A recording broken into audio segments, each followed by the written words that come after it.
Mr. Tong, you were asked about some of the things you said back in college.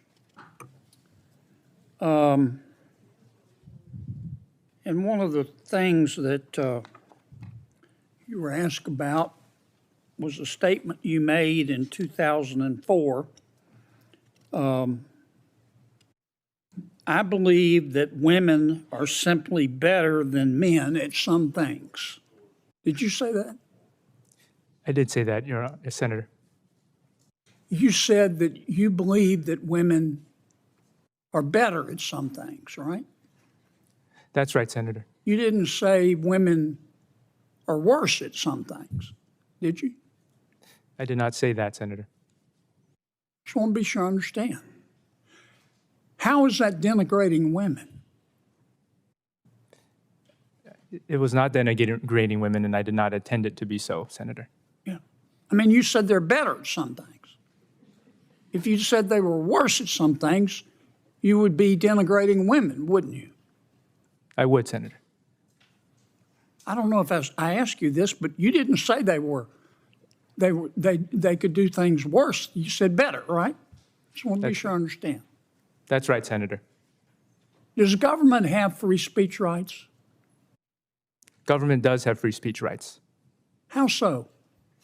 The First Amendment doesn't mention government, except to the extent that government, it is there to protect, for us to have protection against government restricting our speech. How can government have free speech?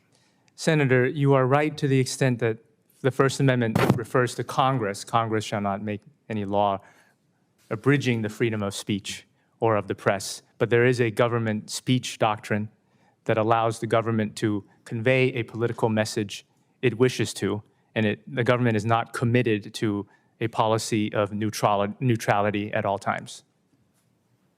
Have you ever been to Boston? I have been to Boston. Okay. You seen the Boston City Hall? I believe I have, Senator. There's a plaza in front, and there's some flagpoles. And Boston, when different groups are having protests or demonstrations or rallies on the plaza, allows those groups to fly their flag.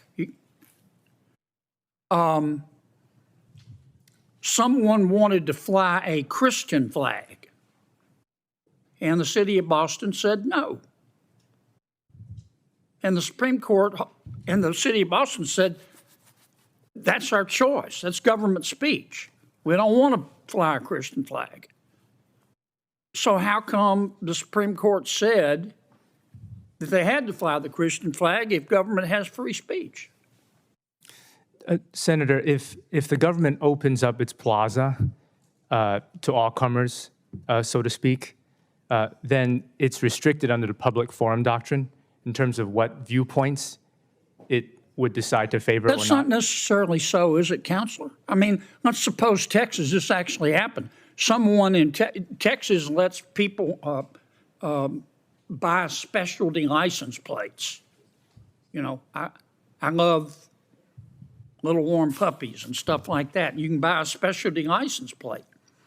And somebody wanted to have a specialty license plate that pictured the Confederate flag. And Texas said no.